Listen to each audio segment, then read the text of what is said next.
청양 얼음분수 축제가 얼음과 눈으로 만든 다양한 작품으로 큰 인기를 끌고 있습니다. 막바지 겨울 축제를 즐기기 위한 관광객들의 발길이 이어지고 있는데 현장을 카메라에 담아왔습니다.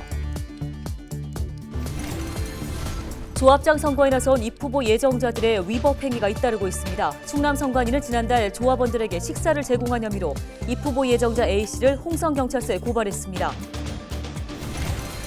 충남도의회가 도지사와 도산하기관장의 임기를 일치시키는 조례안을 추진합니다. 도정 운영 책임을 강화하겠다는 취지로 조례안은 다음 주 시작되는 임시회에서 심의될 예정입니다. 고물가 상황이 이어지면서 서민들의 생활이 더욱더 팍팍해지고 있습니다.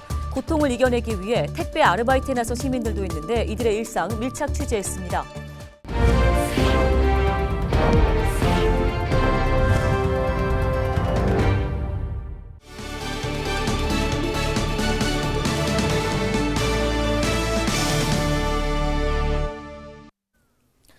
시청자 여러분 안녕하십니까? 헬로티비 뉴스입니다.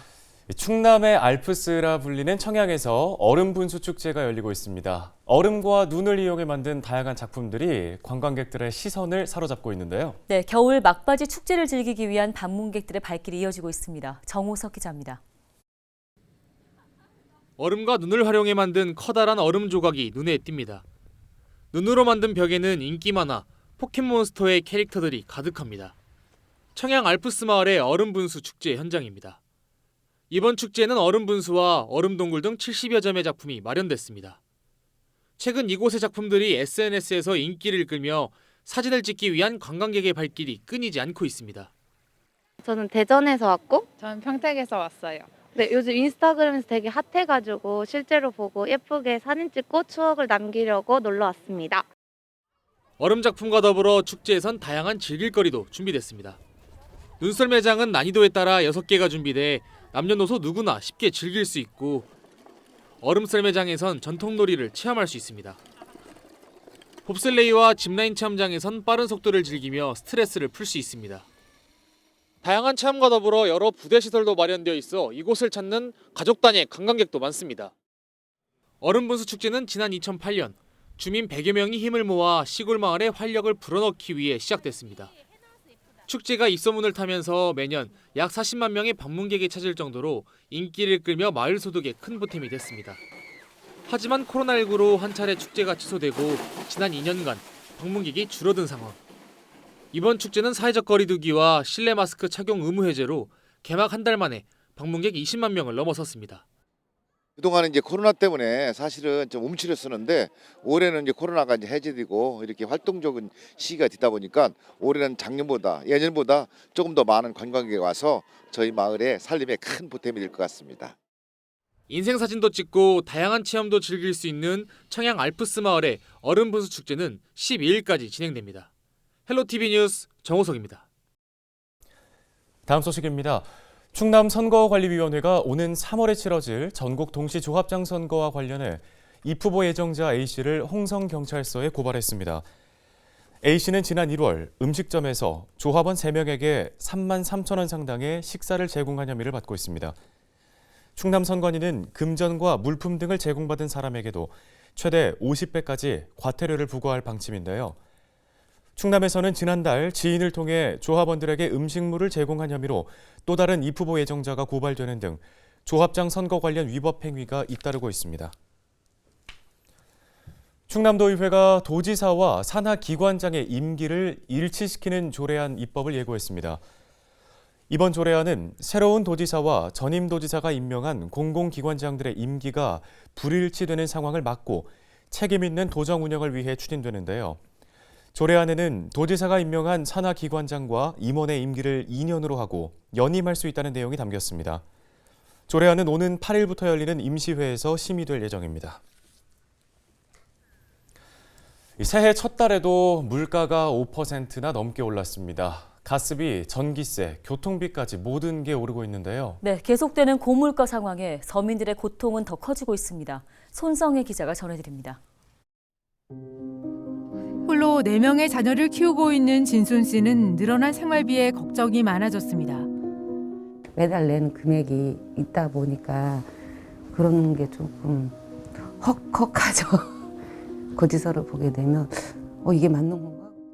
10만 원이던 난방비가 20만 원 넘게 나왔다며 한숨을 내쉽니다.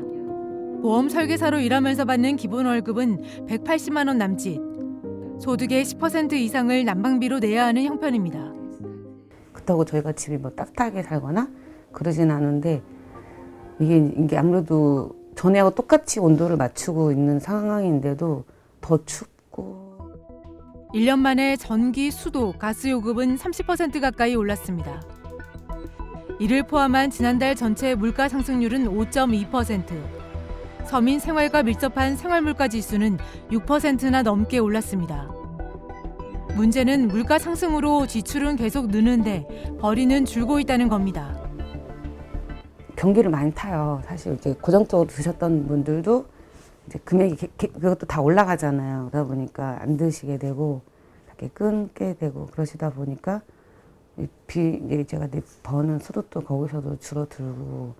이러한 물가 상승의 압박은 앞으로 더 심화할 전망입니다. 이번 달부터 택시 기본 요금이 1,000원 올랐고 버스, 지하철 요금 인상도 예고돼 있습니다. 취재진은 생활비 부담에 한 달 전부터 택배 아르바이트를 시작했다는 진순 씨를 따라가 보기로 했습니다. 차 한가득 택배 물품을 실어와 주소를 확인하고 배달에 나섭니다.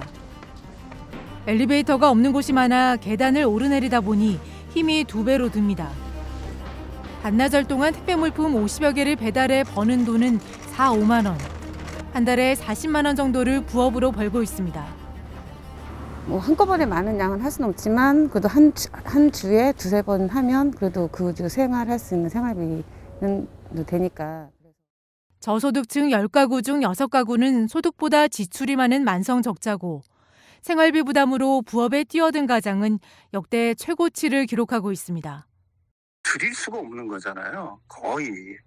가령 뭐 아껴 쓴다거나 아니면 뭐 버스라든지 지하철을 타지 않고 걸어 다닌다거나 아니면 에너지를 쓰지 않고 뭐 진짜 춥게 지낸다거나 하는 방법밖에 없는데 그거는 거의 불가능한 방법이고요. 이거는 거의 뭐 고정비 형태로 지출이 되는 거라서 사실은 일반 서민들이 느끼는 어떤 그 물가의 어떤 체감 물가의 고통 아주 뭐 극단으로 치달을 수밖에 없는 형편으로 알고 있는 거고요. 한때 전국에서 사람들이 찾아왔다는 감자국거리. 이곳에서 42년째 감자탕집을 하는 자영업자도 어려움을 호소합니다. 배달 용기부터 식용유, 밀가루 등 안 오른 게 없다고 말합니다. 손님마저 줄고 있어 더 걱정입니다. 모든 물가 다 오르니까 그게 잘 나오시질 않아요. 전에는 조금만 하면 뭐 기분 좋아서 나오고 친지 만나서 나오고 뭐 이랬거든요. 근데 요새는 나오시질 않아요. 치킨집을 운영하는 전영민 씨는 폐업을 고민하고 있습니다. 식용유 같은 경우에는 전에 한 4만 5천 원 한 깡이에요. 4만 5천 원 정도 하다가 오르는 게 뭐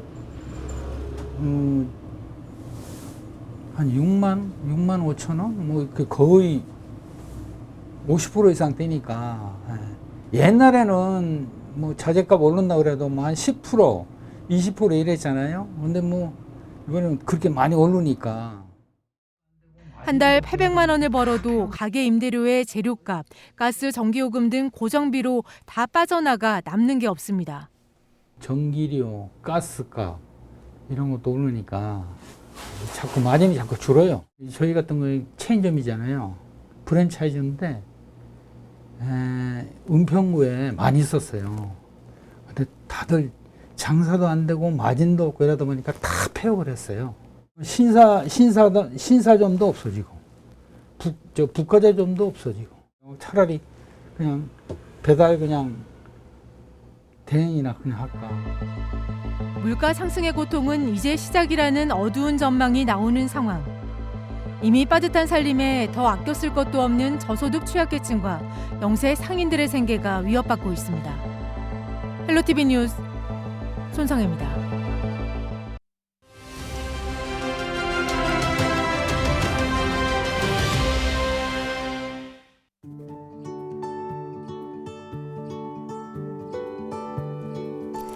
입춘, 봄을 세우다라는 뜻입니다. 새싹이 돋아나는 모습을 보고 이런 말이 생긴 건데요. 24절기 중에 하나인 입춘은 대한과 우수 사이에 들어있으며 이때부터 바로 봄이 시작된다고 하죠. 음력으로 1월 14일이니까 올해는 2월 4일 토요일인데요. 입춘 이후부터는 전국적으로 한파가 점차 누그러들겠습니다. 겨울치고는 바깥 활동하기 좋은 날씨가 이어질 것으로 보입니다. 다음 주 초부터는 평년 기온 웃도는 수준으로 올라갈 것으로 예상되는데요. 또 대보름인 5일에는 전국적으로 맑은 날씨가 이어질 것으로 예상되면서 달맞이 가능할 것으로 보입니다. 하지만 날이 맑으면서 동해안과 영남을 중심으로는 대기가 건조하겠습니다. 강원 동해와 삼척 지역에는 건조 경보가 이어지고 있고 강원 영동과 전남 동부, 영남은 대기가 매우 건조한 상태입니다. 대보름 행사가 곳곳에서 열릴 텐데요. 날이 건조한 만큼 화재 예방에 각별한 주의가 요구됩니다. 데일리 브리핑이었습니다.